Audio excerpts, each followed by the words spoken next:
Hello students, electric traction and कंट्रोलના આજના લેક્ચરમાં આપણે થર્ડ ચેપ્ટરનો લાસ્ટ ટોપિક રીજનરેટિવ બ્રેકિંગ વિશે વાત કરવાના છીએ. બરાબર, હવે આપણે ઓલરેડી પ્લગિંગ બ્રેકિંગ જોયું, રિયોસ્ટેટિક બ્રેકિંગ જોયું, હવે રીજનરેટિવ બ્રેકિંગની વાત કરવાના છીએ. આપણે એમ કહી શકીએ કે ઇલેક્ટ્રિકલ બ્રેકિંગમાં સૌથી ઇમ્પોર્ટન્ટ અને સૌથી ફેવરેબલ આપણે કહીએ કે જે આપણા માટે ફાયદાકારક હોય એવો બ્રેકિંગનો ટાઈપ હોય તો એને આપણે શું કહીએ? Regenerative braking.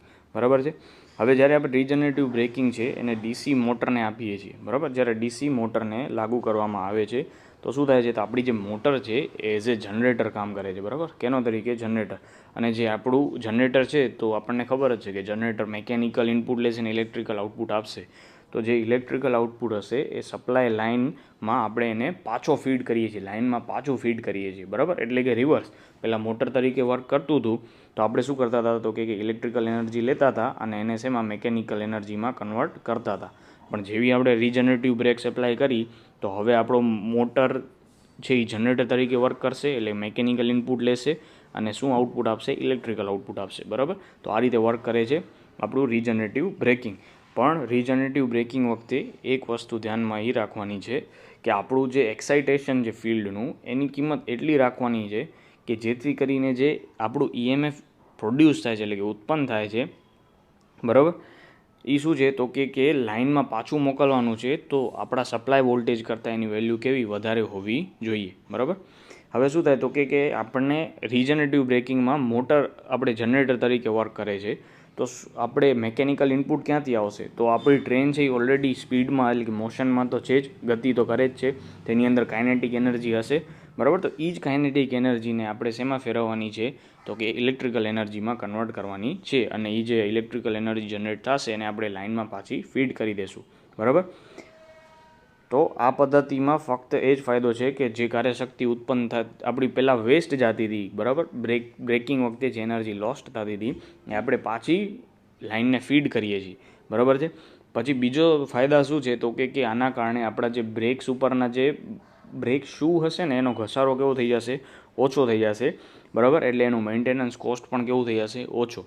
બરાબર, પછી શું થાય? તો કે બ્રેક શૂ છે એ તમારા વ્હીલ ઉપર ઘસાશે. બરાબર છે, તો એના કારણે એમાંથી ધારો કે ગેલ્વેનાઇઝડ આયર્નના કે બીજા કોઈ મેટલના બનેલા હોય તો એની ઝીણી ઝીણી ડસ્ટ પાર્ટિકલ્સ ઉત્પન્ન થાય તો એ પણ આમાં ઘટી જશે. બરાબર છે, તો આના કારણે ઓવરઓલ મેન્ટેનન્સ કોસ્ટ પણ ઘટી જાય છે. તો રીજનરેટિવ બ્રેકિંગમાં આટલું છે. હવે તો ધારો કે આપણે રીજનરેટિવ બ્રેકિંગ આપણે એપ્લાય કરવું છે, એટલે કે લાગુ કરવું છે કોઈ મોટરની અંદર. બરાબર, તો શું ચેન્જીસ કરવા પડે અથવા તો રિક્વાયરમેન્ટ શું છે? બરાબર, તો એ આપણે જોવાની છે.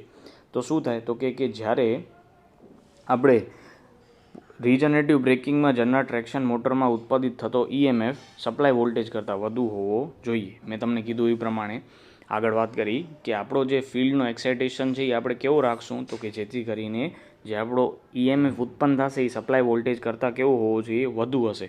બરાબર છે.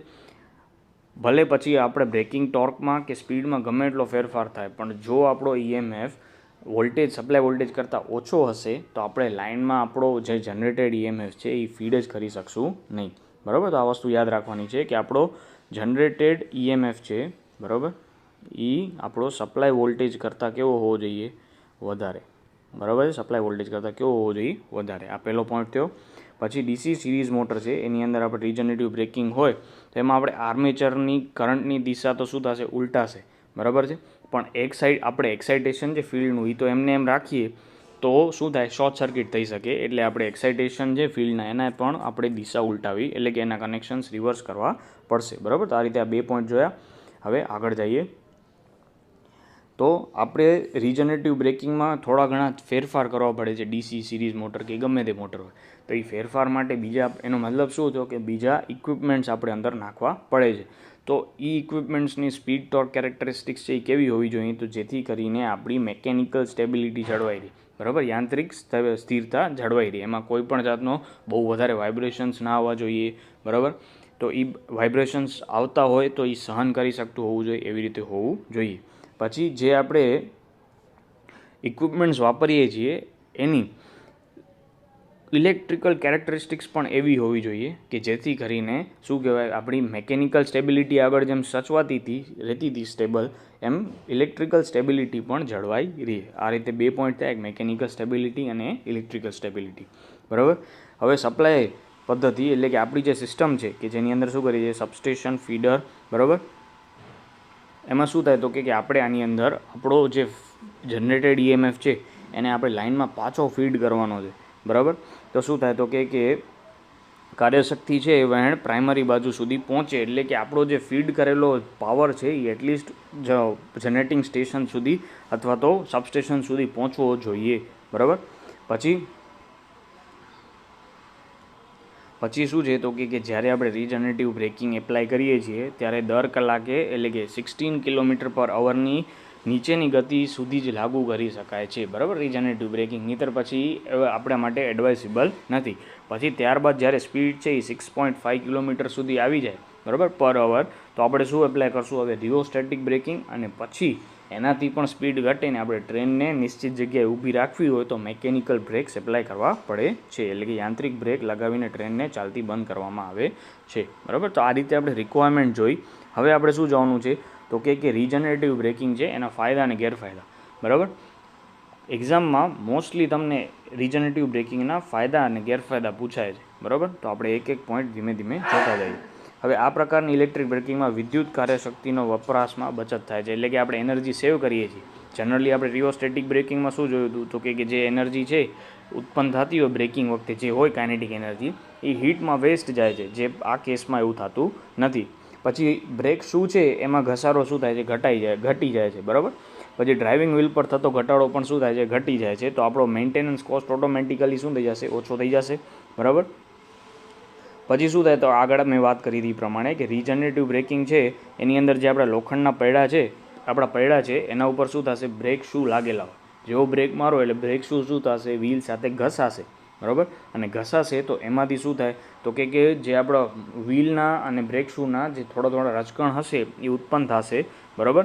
પણ હવે આ કેસમાં એવું તો આના ઉપરનું આખું ફ્રિક્શન કેવું થાય છે, ઘટી જાય છે. એટલે આપણો શું થશે, એનો કોસ્ટ પણ ઘટી જશે.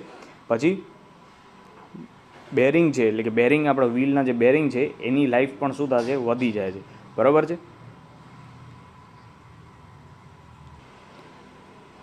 પછી જ્યારે ટ્રેન છે ચાલતી હોય ત્યારે રીજનરેટિવ બ્રેકિંગ છે એ સેફટી પૂરી પાડે છે, સેફ છે, ઓવરઓલ બીજી બધી બ્રેકિંગ્સ કરતાં સેફ છે. બરાબર. પછી ટ્રેન જ્યારે ઉપરના એટલે કે આવો સ્લોપ હોય અને અપગ્રેડિયન્ટમાં જતી હોય ત્યારે એની સ્પીડને કોન્સ્ટન્ટ મેન્ટેન કરવા માટે પણ આપણે આનો યુઝ કરી શકીએ છીએ. બરાબર. પછી હવે સપ્લાય લાઇનમાં પાછી મોકલેલી કાર્યશક્તિ, એટલે કે આપણે જે એનર્જીને પાછી લાઇનમાં ફીડ કરીએ છીએ કોના ઉપર આધાર રાખે છે તો કે ટ્રેનનો અચળ વજન એટલે ડેડ વેઇટ, પછી સ્પીડની રેન્જ, પછી કેવો ઢોળાણ છે, સ્ટીપ છે કે લો છે. બરાબર. પછી આપણી એફિશિયન્સી જે આપણે કન્વર્ઝન કરીએ છીએ એના ઉપર આધાર રાખે છે. તો આ હતા રીજનરેટિવ બ્રેકિંગના ફાયદા. બરાબર છે. હવે એના ગેરફાયદા છે તો કે આ પદ્ધતિ છે આની અંદર શું થાય છે તો કે આ ટ્રેન હવે આ પદ્ધતિની બ્રેકિંગ આ પદ્ધતિ આપણે જો વાપરવી હોય, બરાબર, લોકોમોટિવની અંદર, તો વધુ એફિશિયન્સી અને વધુ વેઇટવાળી આપણે મોટરનો યુઝ કરવો પડે.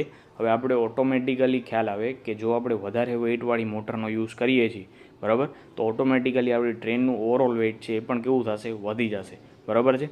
તો આપણે વધારે વેઇટવાળી ટ્રેન હોય, બરાબર છે, આપણું સપોઝ કે ટ્રેનનું વેઇટ વધી જશે તો એને આપણે પ્રોપેલ કરવા માટે ટ્રેક્ટિવ ફોર્સ પણ કેવો જોશે, વધારે જોશે. બરાબર છે. અને એના માટે શું થશે, ખર્ચ વધી જશે. પછી ટ્રેનની ગતિ છે એ 7 km/h સુધી જ આપણે ઘટાડી શકીએ છીએ. પછી મેકેનિકલ બ્રેક્સ એપ્લાય કરવા જ પડે છે. બરાબર.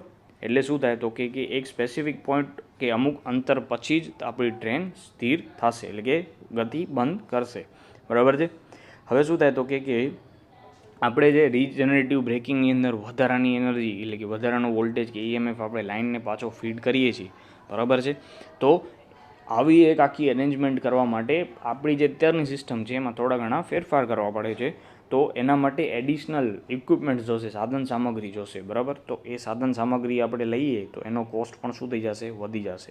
બરાબર. એટલે કે ઓવરઓલ કોસ્ટ પણ શું થશે, વધી જશે. હવે આપણે આખી સિસ્ટમ કેવી થઈ ગઈ, ઇલેક્ટ્રિકલ થઈ ગઈ. બરાબર. અને ઇલેક્ટ્રિકલ સિસ્ટમ છે એની અંદર ફોલ્ટ્સ આવી શકે છે. તો એ ફોલ્ટ આવે ત્યારે ટ્રેનને કોઈ નુકસાન ન થાય, આપણી મોટરને કાંઈ નુકસાન ન થાય, અથવા તો ઓવરઓલ ઉપરની જે ગ્રીડ છે કે જેમાં આપણે આપણી એનર્જી ફીડ કરીએ છીએ, બરાબર, એને નુકસાન ન થાય એના માટે પ્રોટેક્ટિવ ઇક્વિપમેન્ટ્સ, બરાબર, યુઝ કરવા પડે છે. અને આ ગોઠવવા માટે આપણે સબસ્ટેશન જોશે, બરાબર. તો ઓવરઓલ કોસ્ટ તો ઓટોમેટિકલી વધી જ જવાનો છે પાછો, બરાબર. તો આ ચોથો પોઈન્ટ હતો જે આપણે ગેરફાયદા જોતા હતા.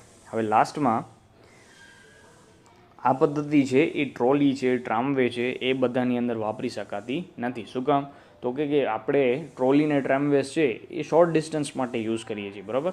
અને શોર્ટ ડિસ્ટન્સ માટે આટલા બધા મોડિફિકેશન કરવા હોય તો ઓવરઓલ કોસ્ટ આપણને પોસાય નહીં.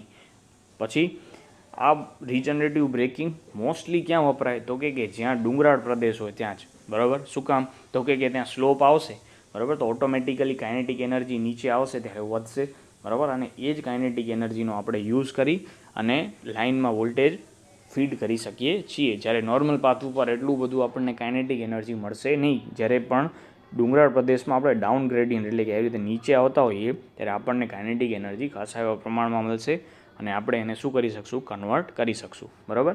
તો આ રીતે રીજનરેટિવ બ્રેકિંગ શું છે, એનામાં એની રિક્વાયરમેન્ટ શું છે, ફાયદા ગેરફાયદા શું છે, એ આપણે આ લેક્ચરમાં જોયું. હવે લાસ્ટમાં શું છે તો કે ડીસી સિરીઝ મોટરને આપણે રીજનરેટિવ બ્રેકિંગ કઈ રીતે એપ્લાય કરી શકાય છે જોવાનું છે, બરાબર. એટલે આ રીતે આપણું થર્ડ ચેપ્ટર કમ્પ્લીટ થશે, બરાબર.